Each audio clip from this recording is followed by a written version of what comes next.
This video shows how to create an opportunity loss table as well as to calculate the minimax regret decision and minimax regret value. Okay, so to create an opportunity loss table, now we're looking at how much you'll regret making choices. So what we're going to do is we're going to use the payoff table and isolate one outcome at a time. So I'm going to ignore this outcome, the outcome of the airport being built at B, and just focus on outcome A. And I'm going to do the same thing for my payoff table. So this is my payoff table above, and this is the opportunity loss table that I will be creating. Now what we need to do first is identify the largest payoff for the outcome in the, so I'm going to use the payoff table and calculate the max, the largest payoff that we have for this. So that's 11 million. Now what we're going to do from here, so we're on to step 3 already, is we calculate the opportunity loss or regret for each alternative using this formula. So we take this maximum payoff, now this was for decision A. So what I'm going to do is I'm going to take that maximum payoff, overall maximum payoff for outcome A, and subtract the payoff for A, buying at A, and the outcome of A.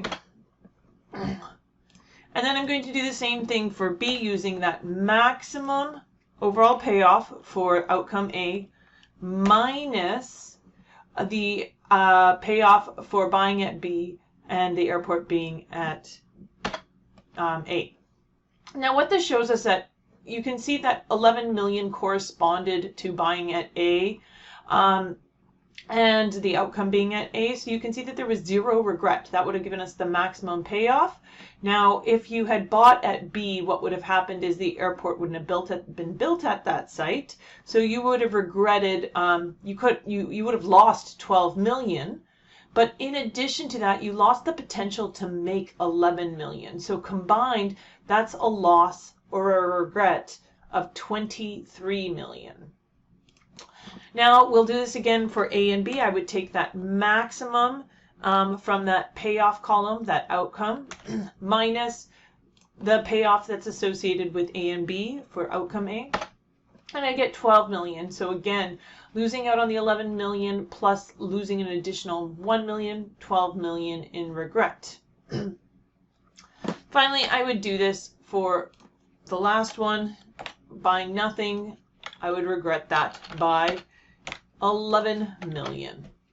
Now there's a shortcut to doing this in Excel, and that would be what you could see as I was referencing this cell for all my calculations. So I can lock that reference in by applying $ with F4 to that first value, that C16 reference of 11 million, that maximum. And then I could have just dragged this down. And you can see that at the bottom, I would still have that C16, but it would have been minus the C15 reference, or buying nothing. Now I'm going to repeat this for the other outcome. So I'm going to now make this the outcome A what I ignore. So I calculate the max for B. I'm just going to drag that over, calculate the max for B. And I'm going to reference that cell, lock that reference in, maximum minus the buying at A but airport being at B outcome combination, and I can drag that down. And now I've filled my opportunity loss table. So now what I can do with this opportunity loss table, it tells me how much I regret each decision outcome pairing. I can now calculate the minimax regret value. So here I'm going to take the min of the maximum regrets.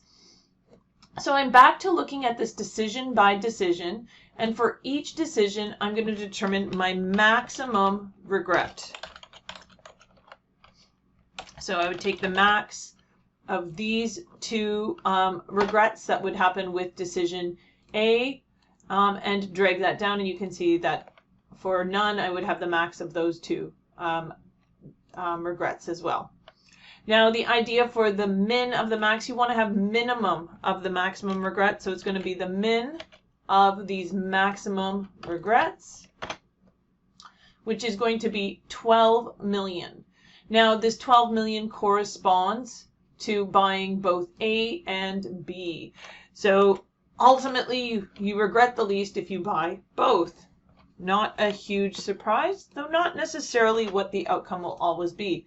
And I can also say that my optimal minimax regret value will be 12 million.